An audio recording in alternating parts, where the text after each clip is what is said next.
जय श्री राम। हनुमान जी को पंचमुखी कहने के पीछे जो रहस्य है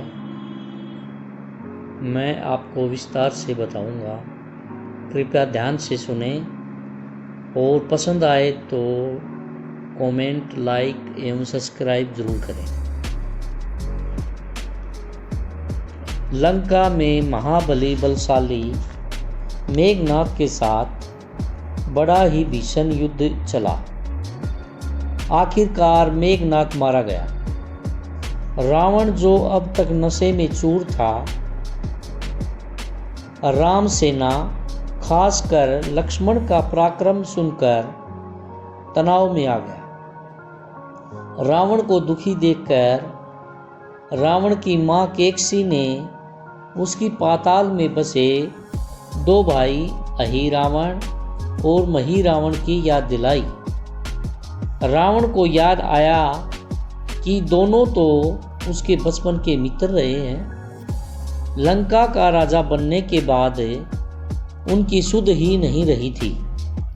रावण अच्छी तरह जानता था कि अहिरावण व महिरावण तंत्र मंत्र के महापंडित, जादू टोने के धनी और मां कामाक्षी के परम भक्त हैं।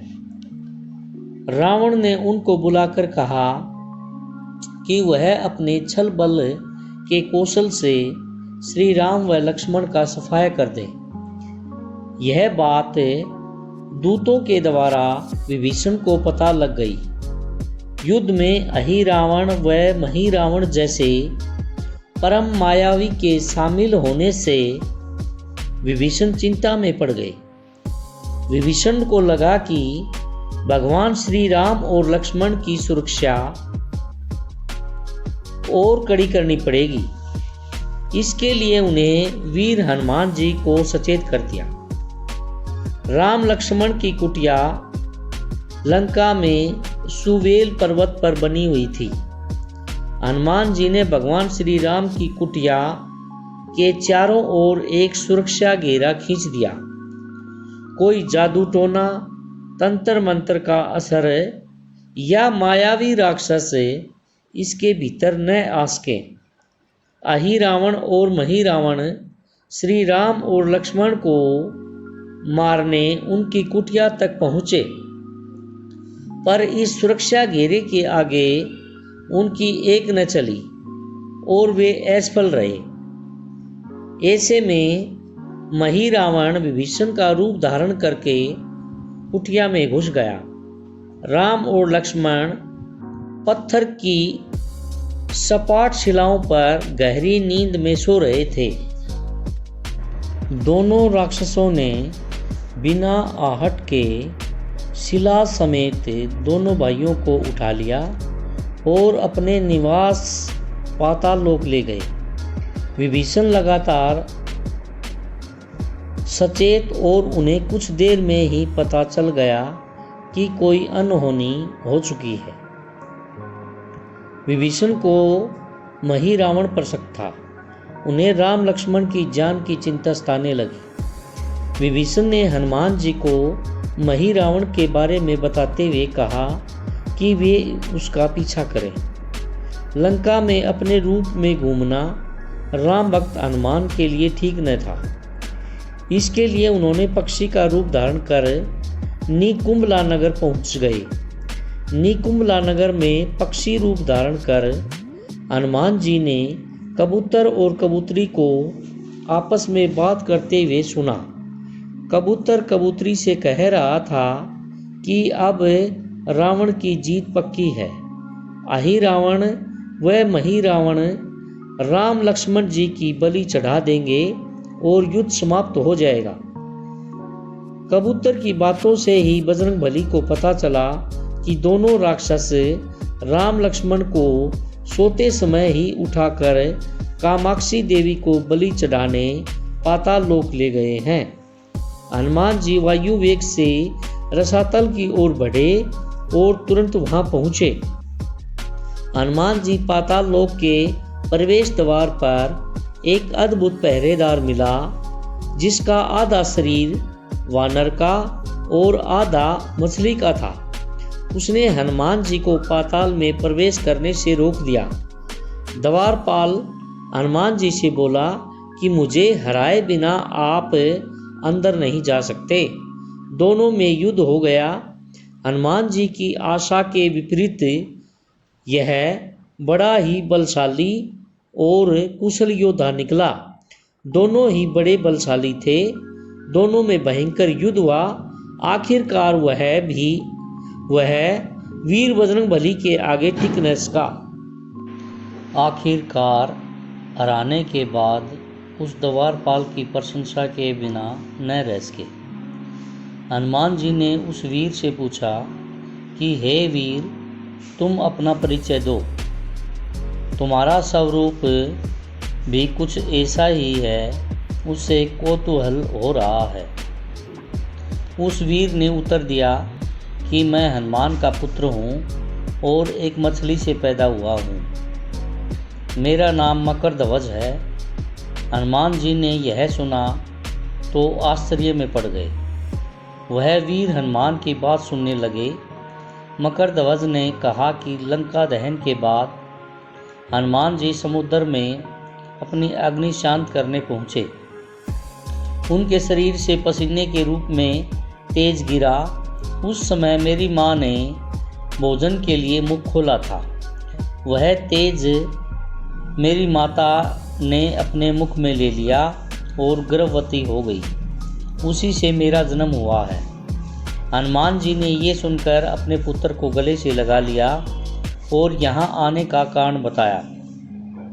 उन्होंने अपने पुत्र से कहा कि अपने पिता की स्वामी की रक्षा में सहायता करें।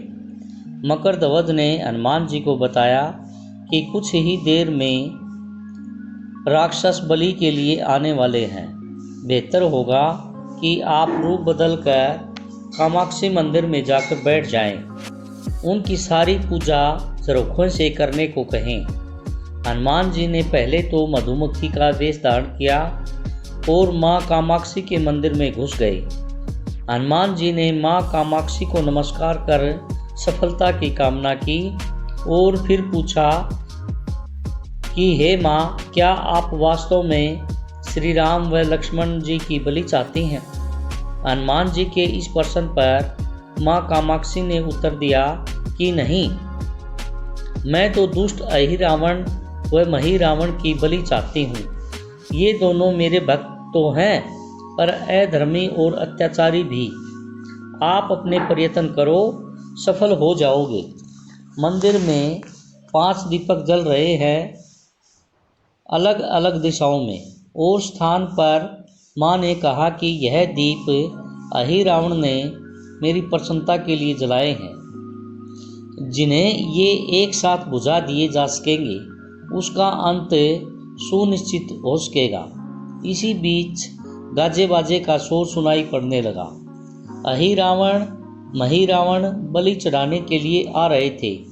हनुमान जी ने माँ कामाक्षी का रूप धारण किया। जब अहिरावण और महिरावण मंदिर में प्रवेश करने ही वाले थे कि हनुमान जी का महिला स्वर गूंजा। हनुमान जी बोले, मैं कामाक्षी देवी हूँ और आज मेरी पूजा झरोखे से करो। झरोखे से पूजा आरंभ हुई। ढेर सारा चढ़ावा माँ कामाक्षी को झरोखे से चढ़ाए जाने लगा। अंत में बंधक बलि के रूप में राम लक्ष्मण को भी उसी से डाला गया। दोनों बंधन में बेहोश थे। हनुमान जी ने तुरंत उन्हें बंधन मुक्त किया।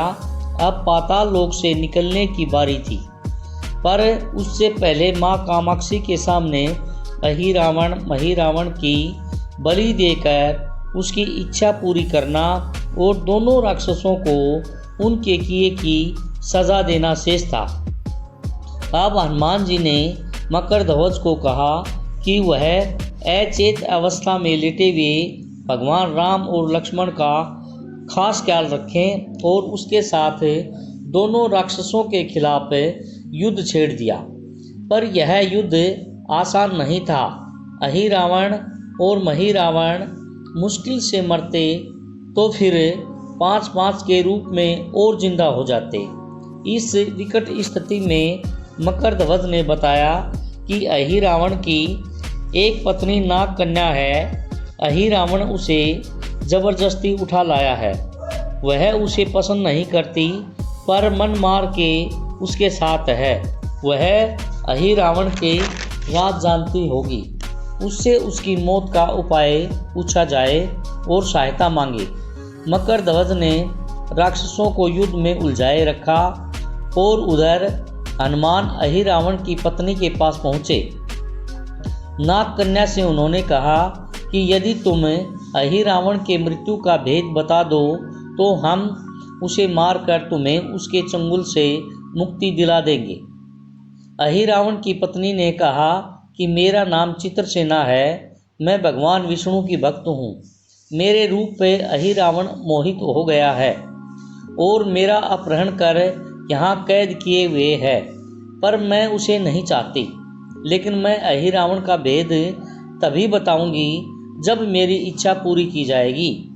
हनुमान जी ने अहिरावण की पत्नी नाग कन्या चित्रसेना से पूछा कि आप अहिरावण की मृत्यु का रहस्य बताने के बदले क्या चाहती हैं? आप अपनी शर्त बताइए, मैं जरूर पूरी करूंगा। चित्रसेना ने कहा, दुर्भाग्य से अहिरावण जैसे असुर मेरा हरण कर लाया है। इससे मेरा जीवन खराब हो गया है। मैं अपने दुर्भाग्य को सौभाग्य में बदलना चाहती हूँ। आप अगर मेरा विवाह श्री राम से कराने का वचन दें तो मैं अहिरावण के वध का रहस्य बताऊंगी। हनुमान जी सोच में पड़ गए कि राम जी तो पहले से ही शादीशुदा हैं। अपनी धर्मपत्नी देवी सीता को आज़ाद कराने के लिए असुरों से युद्ध लड़ रहे हैं। वह किसी और से विवाह की बात तो कभी नहीं स्वीकारेंगे। मैं कैसे वचन दे सकता हूँ? फिर सोचने लगे कि अगर जल्दी से निर्णय नहीं लिया तो भगवान श्री राम के प्राण संकट में पड़ जाएंगे। इस असमंजस की स्थिति में बेचैन हनुमान जी ने ऐसी राह निकाली कि सांप भी मर जाए और लाठी भी न टूटे। हनुमान जी बोले, तुम्हारी शर्त स्वीकार है, पर हमारी भी एक शर्त है। यह विवाह तभी होगा जब तुम्हारे साथ भगवान राम जिस पलंग पर आसीन होंगे सही सलामत होने चाहिए। यदि वह टूटा तो इसे अपशकुन मानकर वचन से पीछे हट जाऊंगा। जब महाकाय अहिरावण के बैठने से पलंग नहीं टूटता तो भला श्री राम के बैठने से कैसे टूटेगा? यह सोचकर चित्रसेना तैयार हो गई। उसने अहिरावण समेत सभी राक्षसों के अंत का सारा भेद बता दिया। चित्रसेना ने कहा कि दोनों राक्षसों के बचपन की बात है।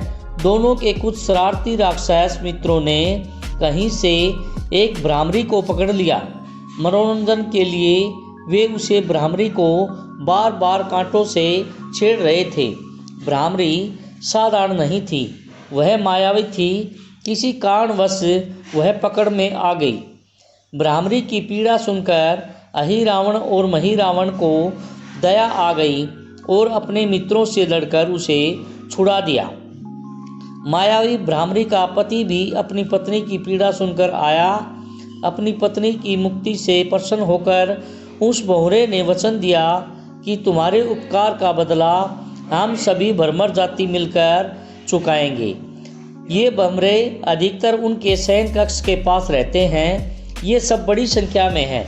जब कोई इन्हें मारने का प्रयास करता है या मरने को होते हैं तब भंवरे उनके मुख से एक बूंद अमृत का डाल देते हैं। अमृत के कारण दोनों जिंदा हो जाते हैं। इसलिए पहले इन भंवरों को मारना होगा। हनुमान जी रहस्य जानकर लौटे और मकरध्वज ने अहिरावण को युद्ध में उलझाए रखा। हनुमान जी ने भंवरों को खत्म करना शुरू कर दिया। आखिरकार भंवरे हनुमान जी के आगे कहाँ टिकते।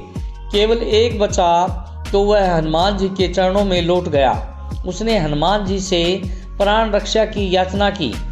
हनुमान जी ने उन्हें माफ़ किया और उन्हें एक काम सौंपा कि वे बोले, मैं तुम्हें प्राण दान देता हूँ, लेकिन तुम तुरंत यहाँ से जाकर अहिरावण की पत्नी के पलंग की पार्टी में घुसकर जल्दी से जल्दी पूरा खोखला बना दोगे।